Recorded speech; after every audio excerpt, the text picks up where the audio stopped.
Welcome to SVG TV News for Tuesday, November 29th, 2022. I am Rochelle Batiste with the details.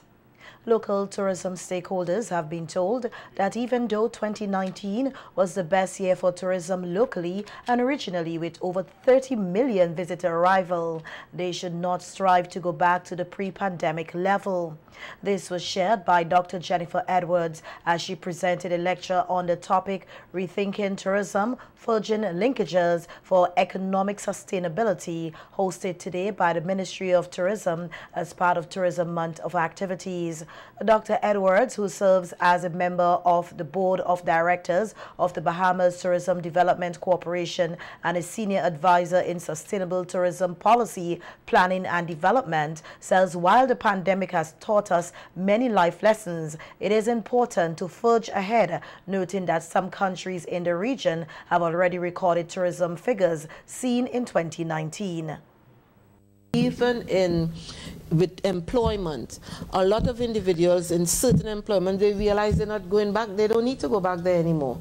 People are now thinking, no, relaxing and having a good work-life balance is much more important and better. So there's a whole rethinking going on. It's not only from individuals across the globe. It's from governments. It's from, you think of you and what you're seeing. So from an economics, for tourism, and the idea now is we should take a pause and rethink. We simply don't just want to go back to 2019.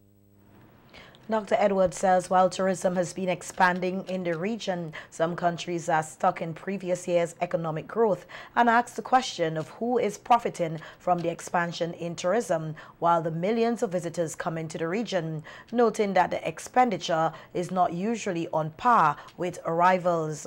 The tourism consultant stressed that the resilience of any economy must empower people by being inclusive. Because who is making the money? Everybody needs to make the money. Everybody needs to benefit from what is happening.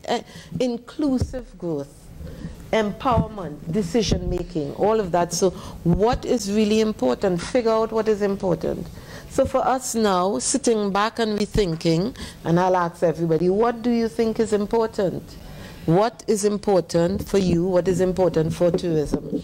So economic growth that protects, promotes, doesn't damage the environment, it's socio-cultural resources.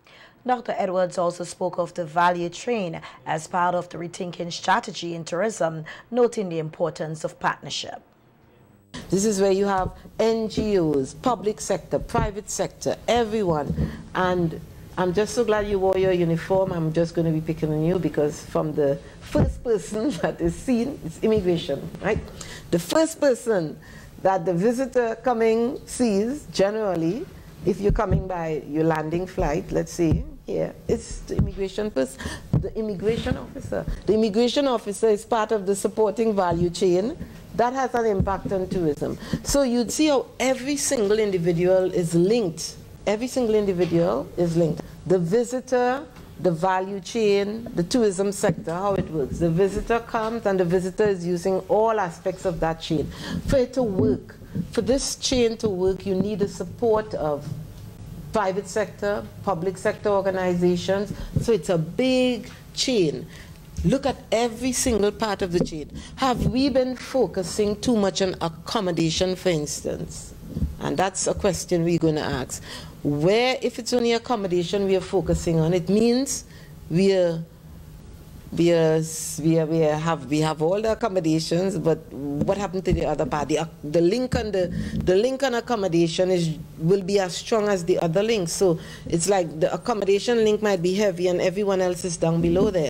Regional and international stakeholders in the energy sector met here in St. Vincent and the Grenadines to take part in a roundtable workshop on the design of bankable power purchase agreements in Caribbean small island developing states. The workshop, which took place at the Beachcombers Hotel on Monday, was led by the International Renewable Energy Agency along with stakeholders from the finance sectors, focusing on capacity building on the design of bankable power purchase purchase agreements. Program Director of the Sustainable Energy Unit at the OECS, Judith Ephraim Schmidt, who addressed the opening ceremony, said the ongoing energy situation reminds small island developing states of the urgent need to accelerate the transition towards increased energy security, independence, and resilience. Our dependence on imported fossil fuels continues to make us vulnerable to the vagaries and fluctuations on the global oil market, which impedes our competitiveness and stymies our growth. Energy remains at the heart of our physical, economic, and social development, and we have seen the ripple effects of increased energy prices on our food import bill as well as our basic services. This ultimately negatively impacts the quality of life of all our citizens. As we emerge from the COVID-19 pandemic, we need to be even more proactive and determined to ensure that our recovery efforts have fully incorporated sustainable energy measures for our continued survival. Schmidt said there is strong potential in the region to make use of indigenous and renewable energy resources, with governments around the region articulating ambitious sustainable energy targets and climate-related commitments that support sustainable energy development. The Program Director of Sustainable Energy Unit at the OECS, however, noted that unlocking this potential is dependent on securing the right agreements, which will facilitate high-quality investments, which will favor countries across the region. This workshop will focus on capacity building on the design of bankable power purchase agreements for RE projects in Caribbean SIDS. This level of capacity building is very much aligned with the objectives and priorities of the OECS Sustainable Energy Framework, which recognizes that adequate legislation and regulation is critical to facilitating investments and managing risk for renewable energy in the region. There is need to review our outdated legislation to introduce more modern legislation that caters to the evolving needs of the energy sector in the region, and to support our energy departments and regulatory bodies at the national level that lack the capacity currently to implement these supporting policy frameworks. Noting that sustainable development is a multidisciplinary undertaking, Schmidt said in addition to having trained scientists, engineers, and project developers, it is important to have trained people who can help develop policy and regulatory frameworks to safeguard national interests and protect the region against poor investment deals and questionable developers. This is particularly important for our national energy projects with a high level of complexity, such as with geothermal projects. From experiences in the region, we have seen in some cases how engaging with the wrong partner or in inappropriate agreements can lock our countries into situations that are not productive, difficult to get out of, and delay their geothermal efforts by decades. The Commission therefore welcomes this opportunity to empower our relevant professionals with the knowledge and skills needed to draft and negotiate PPAs that will support sustainable and viable energy projects through fair and profitable business models that ultimately support the growth of our region.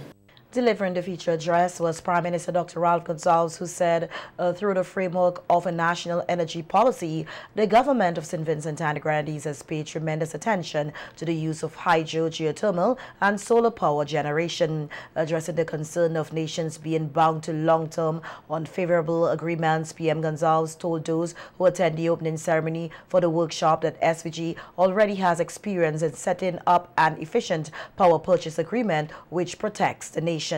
The Prime Minister added that the process must be transparent and the advice of local, regional, and international experts must be taken seriously. In other news now, we hear that 43 persons who are first responders and involved in disaster risk management are now in a better position to execute their jobs. They were part of a one-week training in mass casualty organized by the Ministry of Health and the Pan American Health Organization last week. Director of Health Security within the Ministry of Health, Donna Bascom, was one of the trainers who said that SVG is due for such training as the pandemic interfered with their annual training programs. Within recent times, we also have partnered with the Taiwanese to build even more capacity in emergency response, and we have a 4-year project with them. We will be training emergency medical technicians for the first time in St. Vincent and the Grenadines. So once we have gotten the legislation and all of that enacted for them to practice, then you no longer see nurses on the ambulances but an EMT. We're also equipping our accident and emergency rooms, and of course more training. Vincent and the Grenadines, when we train cross-sector, so not just health workers, not just doctors and nurses and ambulance drivers and so. We train firemen, we train Coast Guard, we train policemen, we train airport, we train seaport, we train Red Cross, a wide cross-section of persons. As you can appreciate, response is not just one agency's responsibility. According to Bascom, to date, more than 300 persons in St. Vincent and the Grenadines have been trained across sectors. The persons trained were part of a simulation exercise last Saturday, which will certify them for 3 years.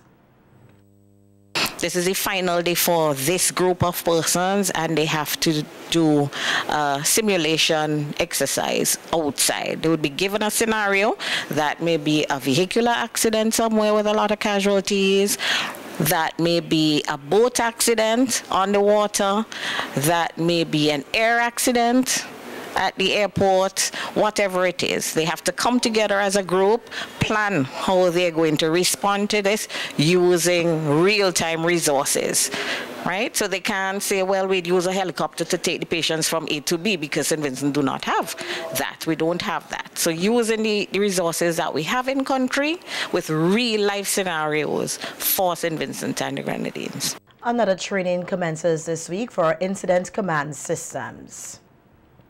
A 2-day workshop on climate justice wrapped up in Sandy Bay last Thursday, November 24th, with a recommendation for participants for similar sessions on an ongoing basis to increase their awareness and knowledge on the impacts of climate change. Some of the more than 100 people from north of Arabica Dry River who were engaged in the workshop at the Sandy Bay Seventh-day Adventist Church pointed to the vulnerability of their community to such hazards as flooding, sea surges, hurricanes, and land slippage as reasons for climate change awareness building on a consistent basis. The workshop was held under the umbrella of the Barbados-based Caribbean Youth Environment Network to increase awareness among indigenous communities to enable them to build resilience to better respond to the impacts of climate change. It fell within the network's climate justice initiative. While no concrete proposals were generated regarding possible related projects for sustainable livelihoods, Patricia Fraser, Vice President of the Sandy Bay Heritage Organization,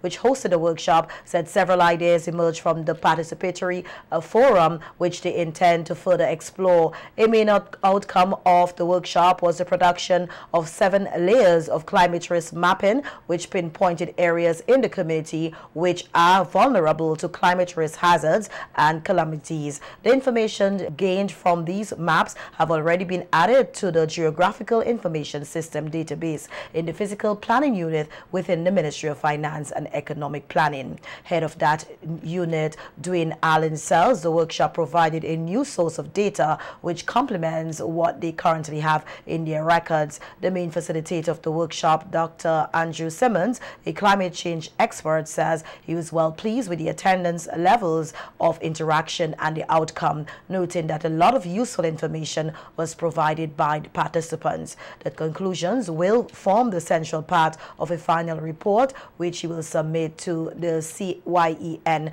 ahead of a week-long workshop of the network slated to be held in Trinidad in December this year. And former Director of Community Services in SVG, Dr. Andrew Simmons, is calling for the revival of community groups in St. Vincent and the Grenadines. At a recent meeting with some of these groups, Dr. Simmons said that he remembered SVG as having the most vibrant community groups and organizations, which not only helped with the development of communities, but the country as a whole. Definitely, it would help if there's a disaster. If you have an organized group, you don't have to sit and wait until the people from Nemo to come. These communities, within these communities, they can start to clean the roads. Those people who are in shelters or houses that are destroyed, they can take them out, get them to the hospital. They can start to organize the shelters so that when people from Nemo come, there's something in place. Also, the whole issue of violence. Violence seems to be a very dangerous, the increase of violence within these communities. Dr. Simmons, who has his own organization for more than 30 years, said that groups need to be more involved in nation building. Basically, I was telling people, look, all it calls for one person to take on the leadership within their communities. So rather than going to another community, another village to meet with people, that you can organize among yourselves, your friends, within the church, within whatsoever, whether it's a cricket club, a netball club, and try and develop some programs. But let the program reflect the needs of the people, and and things would be okay. Participants who were at the meeting echoed the call for the revival of community organizations and groups, including persons with disabilities. I am calling, to see we get back the groups in the community where we start looking out for one another. And especially with persons with disability, I know persons with disabilities who are living out of like in areas where there is no roads and so on. But if we have assistance in the communities, we know we can get the assistance that they needed. We're looking at the needs in the community, and we're looking at building self-worth and organizing skills for our people in the community, whether it be youth, and we're looking at the sustainability of those kind of things. So there's a lot of work we have to do. Okay. And we will develop programs, and one of the things we want to do, we used to do it before, encourage exchange of groups. When you develop the groups, so Shatibile would go to Beckway, Beckway would come over on the mainland. So you have people, good interaction and relationship, building relationship in our country. The staff and students of the Windsor Primary School have been thrown into mourning today over the death of Principal Anela Roban. In a note to parents, the school notified them that children should be picked up at noon and that school resumes tomorrow, Wednesday, November 30 at DV. The note reads, "This is due to the untimely death of our dear Principal Anela Roban this morning. We are in shock and lunch is cancelled for the day as well." The school said more information will be forwarded to parents. 10 female calypsonians will compete for the Queen of Calypso title 2022, slated for this Saturday, December 3rd, at the Russell's Auditorium at Stony Grounds. The Queen of Calypso competition, which is usually held during the carnival season, was impacted for the last 2 years by the COVID-19 pandemic and had to be pushed back to a later date. At a media briefing this morning hosted by the SVG Calypsonian Association, President Earl Cabot Bennett spoke of the challenges faced in hosting the competition this year. Season. We therefore decided to host it in our Independence Month, where we thought it was important to twin it with our national month, the month in which we celebrate our independence. Unfortunately, it was slated for the 15th of October, but owing to inadequate sponsorship, we had to reschedule it to this Saturday, the 3rd of December. It has not been smooth sailing, but we have battled like true warriors 2 champions to ensure that Bennett says he is happy that the competitors understand the objectives of the show, which are to empower, showcase talents, and recruit new members. I am elated to say that we have achieved those 3 of the objectives thus far. 1, the platform come Saturday will give the ladies, the queens, a platform to empower them once more. Secondly, it will also showcase their talents. And thirdly, we have attracted for the very first time a young lady who will be singing in a competition. Let me say that again, for the very first time. And that person is Samantha Martin. She's a teacher at the Kingston Anglican School, and earlier this year she wrote several songs for students in both the secondary school and primary school junior calypso. So she was attracted to what she saw. She decided to make the leap, and you will see her on Saturday night. But also we have a debutant for a very talented young lady by the name of Collection. She's a pianist, she's an arranger, she's a producer, she's a writer, and she plays other instruments. And she saw it fit this year to make her debut with the graduate calypso team. The 9 female calypsonians will be challenging the reigning queen of calypso, Chanel Mackenzie, for the 2022 title include Cleopatra, Colette Shawn, Joanna Christopher, Joseph Sheena Collis, Nubian Empress Marvel, Little Bit, Samantha Martin, and Selena. Bennett used the opportunity to invite Vincentians to be part of the show on Saturday night, with tickets being sold for $20. Those queens are fierce. Fierce, but fair, and we have been known over the say they are talented. They have so many reasons to come out on Saturday night. But one, they need your support.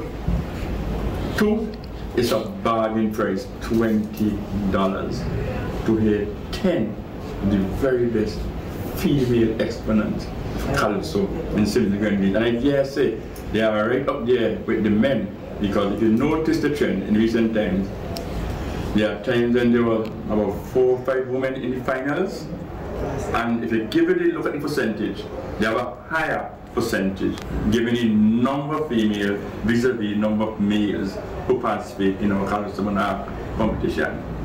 So we are asking you to come out in your numbers, a real bargain.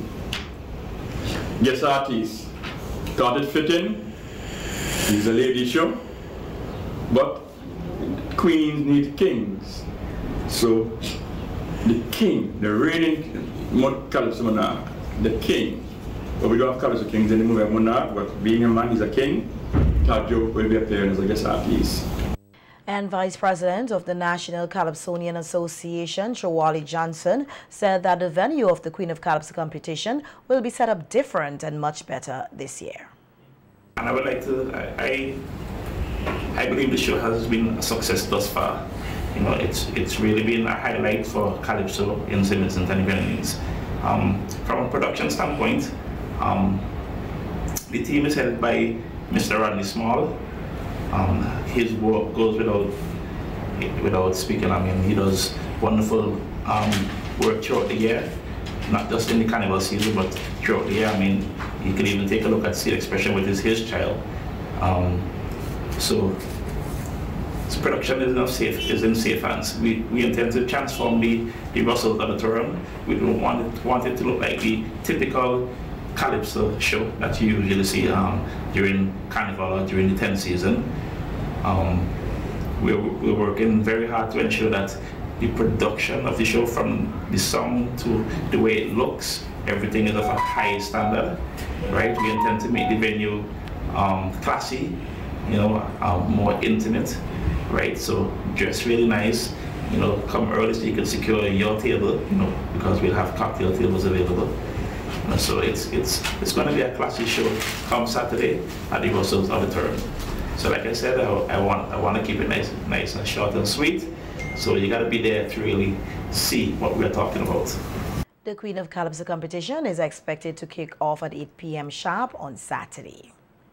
And the 2022 National Lottery's Christmas 9 Mornings Festival will be officially launched on Sunday, December 4th at Heritage Square in Kingston, beginning at 7 p.m. The festival was briefly interrupted in 2020 and 2021 due to the COVID-19 pandemic and the eruption of La Sofrea volcano. The activities, which marks the start of the 2022 celebrations that usually captures the masses, will feature the return of the street parade, where patrons will engage in a candlelight cultural street procession through the streets of Kingston, commencing at Heritage Square at 6 p.m. The parade will be accompanied by the police band, dance groups, community groups, drumming groups, and expands from Sandhill. According to the National 9 Mornings Committee, the festival, upon its return to Heritage Square, will commence with a short opening ceremony, which will include the blessing of the festival from the pastor Randy Boucher